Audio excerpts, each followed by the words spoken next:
What's up, everybody? Welcome back. Thank you for joining me today. I got a few things to talk about.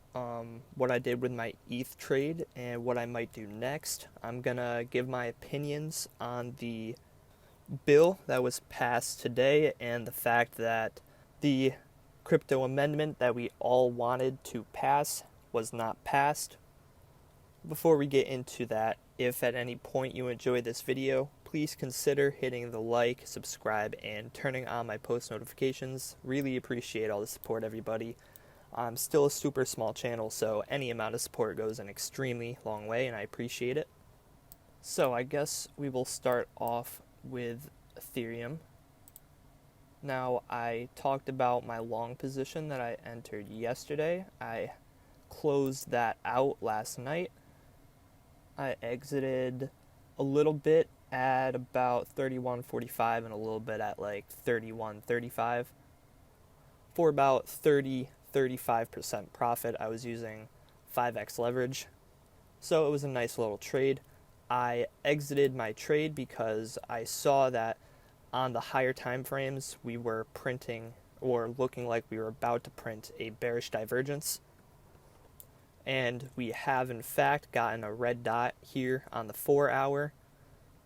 Now, looking back on this upward move that we've been having, the last time we got a bearish divergence was over here. We had price moving up as the momentum waves were coming down. And we did get a bit of a dump here from that. Came down about 7% on the wick. But you can see it bounced here and turned around really quickly and continued the upward action. Do I think that is going to happen here?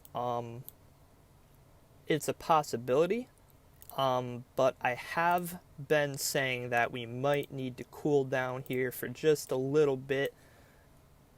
Just looking back on this run that we've had, it has been pretty explosive, so I would not be surprised if Ethereum has to just cool off for a little bit. Maybe we can just trade in this range right here, hopefully holding these daily levels of support.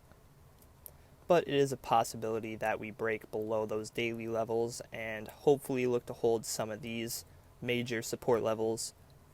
But it really depends on what Bitcoin is doing. And if you look at Bitcoin, we are trying to hold this 200-day moving average. I can just kind of extend it out a little bit, and Bitcoin is currently sitting right about where that 200-day moving average should be. We did wick below it a little bit here, but it got bought up for the time being. We're currently sitting right about where this 200-day moving average should be. And we did technically get a bearish divergence on Bitcoin too. The momentum waves coming down a little bit as price was going up. But if we can hold this support level and turn this momentum around, we might be able to turn this VWAP around, get a green dot here on the momentum wave, and then hopefully continue on and void that bearish divergence. But if not, if we do break below this 200-day moving average, we are probably going to see a drop in Ethereum and the rest of the cryptos as well. So, the big news for the day, the bipartisan infrastructure bill has passed through the Senate, and the Wyden-Lumens amendment was not passed into it. It was looking like it was going to get passed, but it appears they could not come to compromise.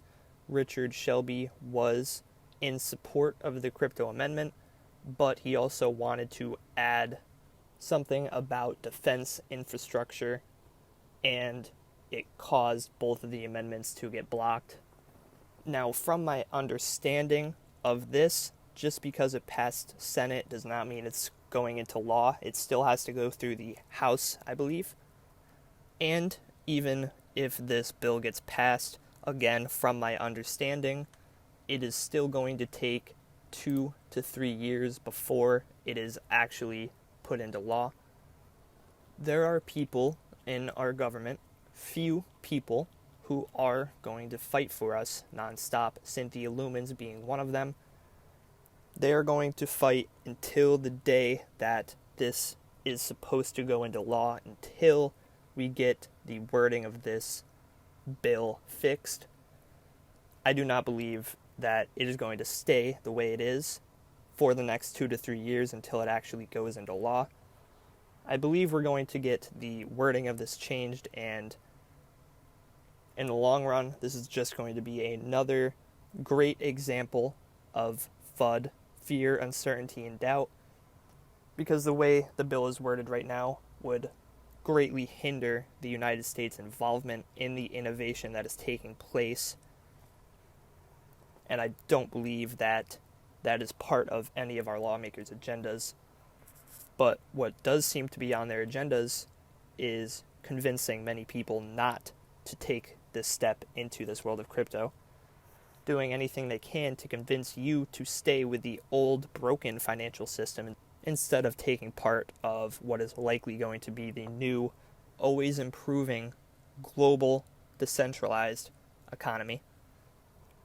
And I'm just glad we have people like Cynthia Loomis and all the other senators representing this amendment to this bill.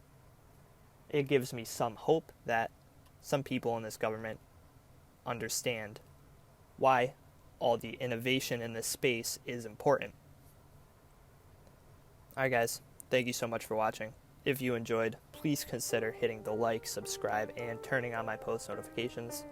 And I'll see you all tomorrow for my next video. Peace out, everybody.